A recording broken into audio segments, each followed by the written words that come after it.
জাতীয় নেত্রী, দেশের 3বারের সাবেক প্রধানমন্ত্রী, গণতান্ত্রিক রাজনীতির অন্যতম শীর্ষ ব্যক্তিত্ব এবং বিএনপি চেয়ারপারসন বেগম খালেদা জিয়া বর্তমানে অসুস্থ অবস্থায় হাসপাতালে আছেন। এই বিষয়টি আমাদের সকলের জন্যই উদ্বেগের বিষয়। অন্তর্বর্তীকালীন সরকার বেগম খালেদা জিয়ার অসুস্থতার বিষয়টি শুরু থেকেই সর্বোচ্চ গুরুত্ব দিয়ে আসছে। বেগম খালেদা জিয়া বাংলাদেশের ইতিহাসের একটি গুরুত্বপূর্ণ অধ্যায়ের অবিচ্ছেদ্য অংশ।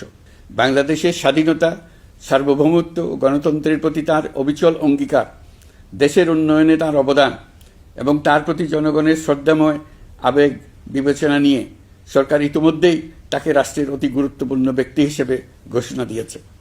সরকারের পক্ষ থেকে তাঁর চিকিৎসা নিশ্চিত করতে পরিবারের ইচ্ছাকে সম্মান দেখিয়ে প্রয়োজনীয় সব ধরনের সহযোগিতা দেওয়া হচ্ছে। দেশে চিকিৎসার পাশাপাশি প্রয়োজনীয় বিদেশে উন্নত